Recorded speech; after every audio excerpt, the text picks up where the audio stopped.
સુરેન્દ્રનગર જિલ્લાના થાનગઢમાં દારૂ બુટલેગરને પોલીસ દ્વારા ઝડપી પાડવામાં આવી હતી।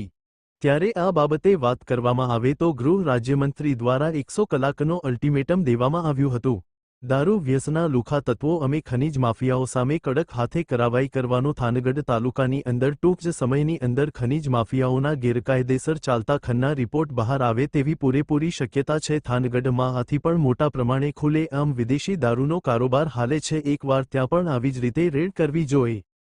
શું એની પાસે પરમિટ છે કે ખુલ્લેઆમ વિદેશી દારૂ વેચી શકે તેવી લોક ચર્ચા ચાલી રહી છે। જો ત્યાં કોઈ કાર્યવાહી નહીં કરવામાં આવે તો જનતા રેડ કરવામાં આવે છે તેવું ચર્ચા રહ્યું છે। ત્યારે પોલીસ ટીમ દ્વારા રેડ કરતા આ મહિલાના છાપરા ઉપર તાડપત્રીમાં ઓછામાં ઓછી 100 ઉપરાંત દેશી દારૂની થેલીઓ મળી આવી હતી। ત્યારે આ મહિલાને તેના ઘરેથી જ અટકાયત કરવામાં આવી હતી તેમજ તેઓના ઘરનો પીજીવીસીએલની ટીમ સાથે રાખી અને લાઇટ કટિંગ પણ કરવામાં આવ્યું હતું। તેમજ એવું જણાવવામાં આવ્યું હતું કે ગેરકાયદેસર બાંધકામ હશે તો તે બાંધકામ તોડી દેવામાં પણ આવશે। ત્યારે હાલ પોલીસ દ્વારા કરવામાં આવતો હોય તેવી સિંઘમ પોલીસ બન્યું હોય તેવું લાગી રહ્યું છે।